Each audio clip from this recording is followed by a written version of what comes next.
All right, everyone, here is part 2, continuing on my Justice League Re-Visitation watch. Another prominent thing I noticed they loved to do in this show, on the same level of Superman getting electrocuted and Martian Manhunter screaming when using his telepathy, was the Flash doing a whirlwind power. Whether it was to stop something from crashing into him or others, or to save people from falling debris, or to save people from falling in general, he would always spin his arms super fast and create this massive whirlwind or tornado to clear everything away. I think nowadays we would see the Flash do a lot more stuff, like simply just run super fast so he could run on walls or run up buildings or run on water and save people in many different ways, whereas back then they loved that whirlwind idea. In the later half of season 1, just before the 3-part season finale, we get introduced to Metamorpho in the episode series Metamorphosis. And all I gotta say is, good thing he's on the side of good. Metamorpho is capable of doing so much with his body. If he was a villain, he could be a Justice League type villain. Of course, someone like Batman could easily devise a plan to beat him, but if it is a first encounter situation, like the Justice League doesn't know who this is, and they don't know who they're dealing with, he could be a formidable villain. But like I said, good thing he's good. Now, moving on into the season finale of season 1, we deal with the Justice League getting put into World War II in a version where Vandal Savage is leading the Nazi army and then will eventually take over America in the future. I think for maybe anyone who may have grown up with the Justice League back in those days, if they were capable of seeing an episode like that, I feel like that's a lot of nostalgia for them, and that might have been really neat to see, considering that's where DC Comics started. It was all about trying to capitalize on the effect the war was having around the world, and the idea that these heroes could help American soldiers, and seeing our modern day league get accidentally time-placed in World War II was really neat. For the DCU, if the plan was to do time travel, which I don't think it is, and I gotta be honest with you, whenever time travel is involved, I always get a little skeptical, because I think time travel is just a very poor writing excuse. Unless you write it properly, the way Back to the Future did it, then I'm okay with it.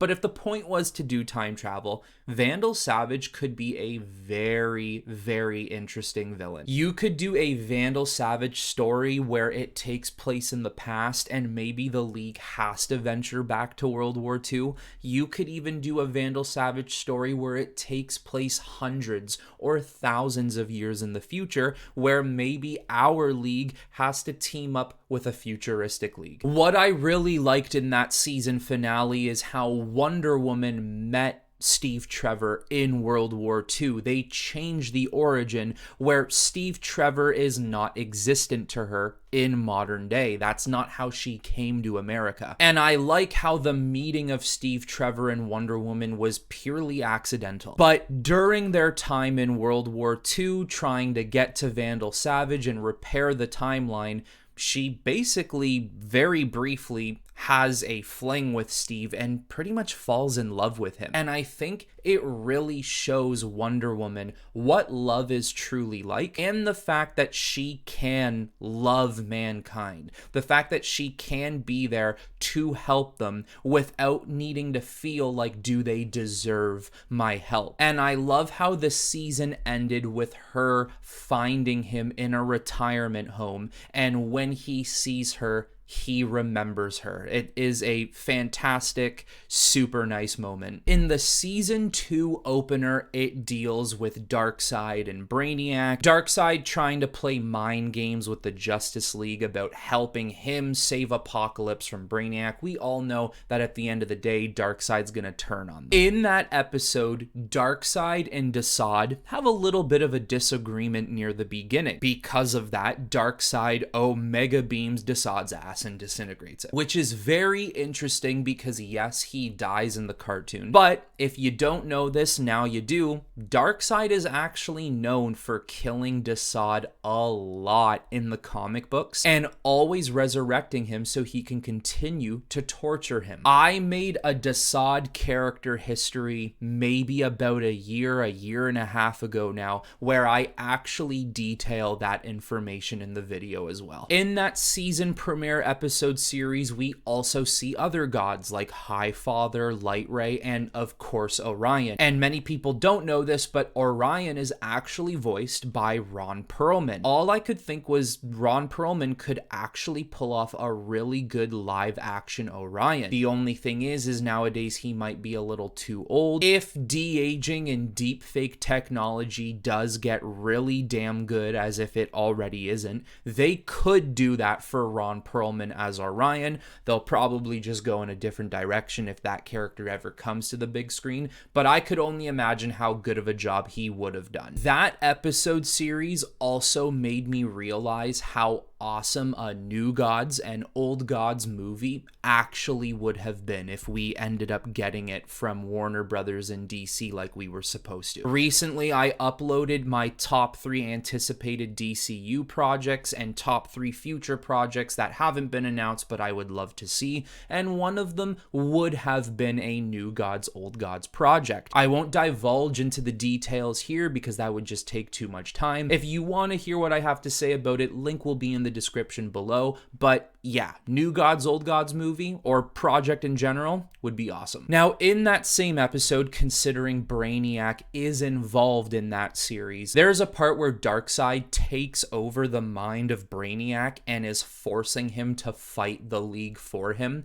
and there's a bunch of Brainiac drones everywhere, and Batman just comes gliding in, throws a ton of batarangs, and destroys easily like 10 or 15 Brainiac drones. These are drones that could withstand a punch from Superman, or could punch Superman across a street through tons of buildings. I think that is how Batman needs to be in a Justice League setting, where they are going to be fighting insanely powerful villains, god-like villains, if you will. Batman needs to be able to stand with the gods that are even in his team. He needs to show us why he should be standing along Superman, Wonder Woman, Lantern, Flash, so on and so on. And if Batman can easily somersault, glide, throw a batarang, and easily destroy 15 Brainiac droids, I think he has a place here. In those same episodes, Superman obviously didn't want to help Darkseid. He was very reluctant on it, and obviously he hates Darkseid. I guess the history to this show is Darkseid made Superman turn on Metropolis at one point in time, and he hates him for it. Who wouldn't? The level of hatred Superman has for Darkseid is honestly awesome, and I would love to see Superman's hatred for other villains come out like that. Look, I don't mind the kind-hearted Superman, but I certainly do like my Superman to be a little more aggressive and very hardened, and he was that exact personality when dealing with Darkseid. He was so mad with Darkseid at the end of the episode that when Batman tried getting Superman to escape Brainiac's ship, he literally pulled the Batman vs Superman move where he just pushed Batman and he went flying. Like, it is so cool. I love seeing stuff like that. I love seeing Superman get angry like that. Now, the 2 episodes after that deal with Lex Luthor discovering Amazo and using Amazo to fight the Justice League for him. Now, the episodes are cool because you get to see how Amazo uses all their powers against them, but also gets their weaknesses. So at the end of the series, when he turns on Luthor but ends up saying there's nothing here on Earth for me anymore, I have already outgrown this place, and he just flies up into the stars and disappears, all I could think of is, where does Amazo go from here?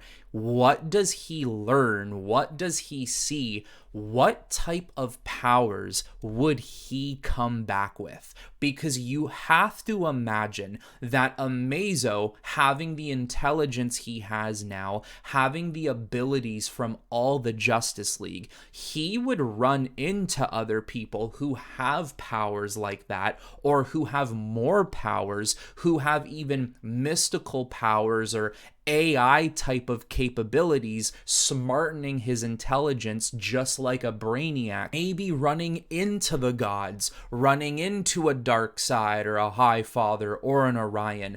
Imagine, give him a couple of years, he returns to Earth. How unstoppable would that version of Amazo be? A very memorable scene from this show. A lot of people remember it, and I even think it's been a meme for some time. It's that part where Batman is falling asleep at the wheel and he walks into a coffee shop, throws down money on the table, and demands a coffee right then and there. I think that would actually be somewhat interesting to see in live action.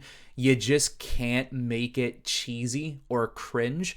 I don't know if that could work in live action, but if you're a good enough director-writer, it's possible. In the Maid of Honor episode series, where Wonder Woman befriends a princess who is actually getting married to Vandal Savage, there is a part at the beginning of the first episode where they're at some sort of gala and Bruce and Diana are dancing, and these military men ambush the gala and start shooting up the place and attacking people, and Wonder Woman jumps into action and starts fighting them. Batman was just about to leave to get into his cape and cowl, but instead decides to lean back on a table, grab a drink, and just watch Wonder Woman fight. And I love that. Batman is so confident in Wonder Woman's abilities. He knows she's got it covered, and he's also admiring her, and I really like that. In that same series, Vandal Savage creates a space railgun that could essentially like rip asteroids from space, and he could shoot it at an unbelievable speed, which would honestly decimate the Earth. Even the smallest asteroid going at those types of speeds could cause a calamity on Earth. No one would be alive. But when Green Lantern, Martian Manhunter, and the Flash are trying to shut down that railgun, there is a part where they are talking about how are we going to get people off of that station, and Green Lantern was literally risking the idea of destroying the railgun and everybody on the inside dying. The Flash was opposing him on that. Now, whether or not that would have been a good idea considering they're heroes, I gotta say, I actually appreciate the dedication to the mission that Green Lantern had. I actually loved the idea that a hero, a Justice League member, was weighing out the options. What's more important, the few people on the railgun station or the billions of people on Earth? I like the fact that they gave them this very important decision that needed to be made, and you can only hope we continue to see stuff like that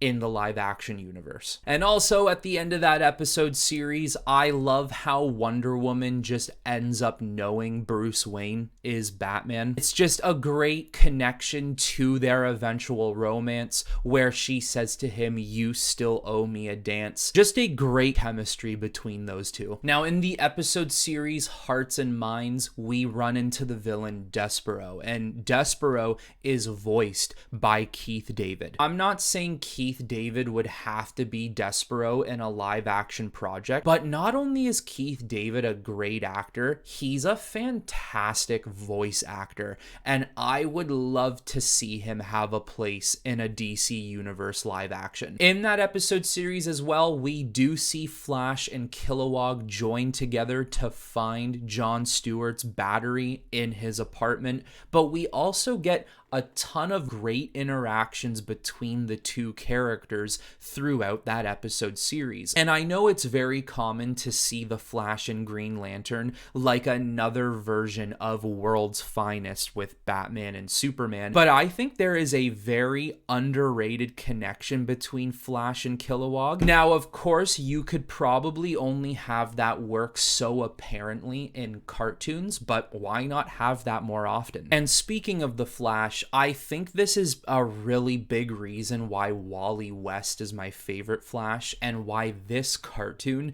has been my favorite version of the Flash in general. This Flash is the perfect combination of funny and serious. He has lighthearted humor when it's needed, but he also has seriousness and concern when it's needed. His humor may be sometimes a little immature, but it doesn't feel delivered immaturely. It just feels like a guy who likes to have fun. It is written well. Like, one of the funniest things he said in that show, I actually caught myself laughing out loud when he did it. There is a particular episode and scene near the end of the episode where the Flash was knocked unconscious after saving the Justice League, and the League had him in the medical bay of the Watchtower, and he was slowly starting to wake up, and everyone's like, is he okay? Is he waking up? And as he's waking up, he says, I feel faint. I need mouth to mouth. And Hawk Girl or Wonder Woman or something basically goes like, yep, he's fine. That part killed me. It's just so good. Like I said, it doesn't feel immature. It doesn't feel forced.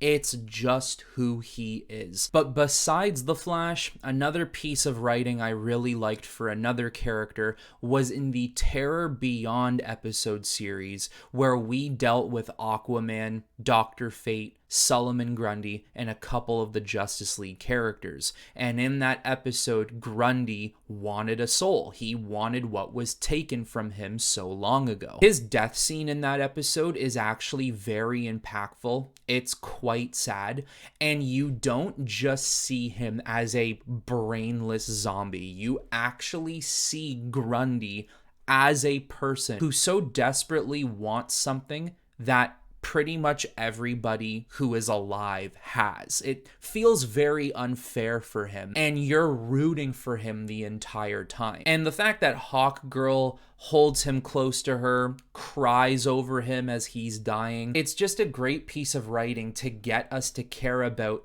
technically a zombie, but also a character who always seems to be a villain of the Justice League. All right, guys, we're going to stop part 2 there, because part 3 I'm going to give all my last bullet points, and I'm going to give you my final thoughts on the entire show. So after part 2 now, let me know in the comments below what you think of some of the things I've picked up on, and let me know other things you've picked up on while you've watched the show. But that is it for this one, everyone. So until next time, I will talk to you all very soon.